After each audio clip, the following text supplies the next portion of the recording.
I didn't like that he made it, but that's a cool feeling. I like being in that environment, And this place, if you want to find that environment, it's in Sacramento. Coach, Nikola was particularly animated in most of the huddles. Was that part of the plan, or is he just want to take on a little more responsibility and trying to fire up the guys and drawing plays and all that stuff? We were trying to give them a little more leeway to let them communicate and talk first. So now that doesn't always go well, but it did tonight. And I talked about it before the game, but you have to be okay with criticism from your teammates. These are your brothers. Like, you guys are going through this journey together. They're not being personal with you. They're trying to accomplish a goal for that night. So if we can do that and it can be a positive going forward, that really helps when things get tough, them relying on one another, because then that bleeds onto the court and the communication gets better. If you go from the timeout to the court, that's where you really see good things. So, yeah, there was a bunch of examples. Aaron was great. CB, unfortunately, I have him breaking the huddle now. I guess that's his new thing. I'm not sure if he's comfortable with it, but he stepped up, so that's his role now. One of the things that Jalen did, the second quarter and the fourth quarter, you subbed him in. Things had gotten chaotic for you guys. Yeah. And you guys got 3 good possessions in a row each time you subbed him in that second and fourth quarter. How important were those possessions, and what did you see out of those possessions? Steadiness.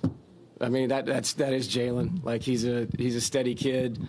I think his biggest growth in the NBA is he is an old school point guard, the way he brings the ball up.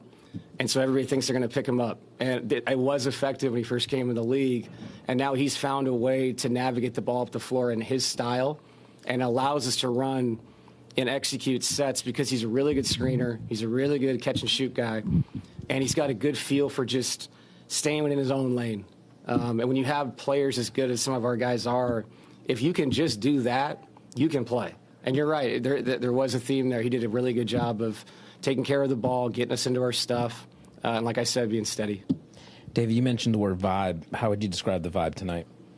You mentioned it pregame. Yeah, I like I said, I think it was a reaction to obviously what went on the last 30 hours, and like I said, I think competitive people don't want to lose 5 games in a row.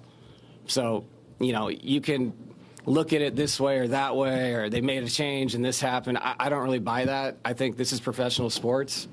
And if you get used to losing, you shouldn't be in this. And I think that was a big part of it, too. It was the emotion of what happened and the fact that, man, we've been embarrassing lately. We got to win a game. So it was cool to win in this environment, as you brought up. David, apologies if you got asked this pregame, as I missed your visit. But you missed out. I wonder, once, the organization made those tough decisions, but once kind of the spotlight internally came to you, just how did you handle your voice with the team, and what was the approach in terms of getting this ball rolling and the impact you want to have? Yeah, I sound crazy, but I've been talking to the team for 8 years, and so I didn't feel like there was a big difference. I mean, I'm doing pre-games, I'm doing walkthroughs, I'm doing film sessions, all of them on one side of the ball.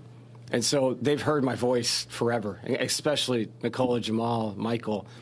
So to me, it was different responsibilities and delegation and in-game. But behind closed doors, I didn't really feel any difference. Outside of the stress of what had gone on, I don't think they heard me any different than they've heard me before. And so it felt pretty natural in that sense to step into it. This was completely different, obviously, running through the game and the delegation of what we're doing and all that. But, yeah, it felt pretty comfortable. What was the celebration like in the locker room after the win? Did the team have a special water shower for you when you walked in or anything? No, they've done that to me before in the past. I'm glad they didn't, because I really mean this. We got 2 games left. So it's cool. I'm sure it's a fun story and everything, but that's not the story. The story is the Nuggets need to win, and we need to win Friday. And we got to bring it Friday. And we got to bring it Sunday. Me coaching the team tonight, what went on, you have to turn the page and you have to look at what's important. And what's important is us competing on Friday night. It's not about me or somebody else feeling better about themselves tonight or the teams, all that stuff. It's come together and let's do something cool and special with these last 2 games. Thank you, David. Thank you. Congratulations.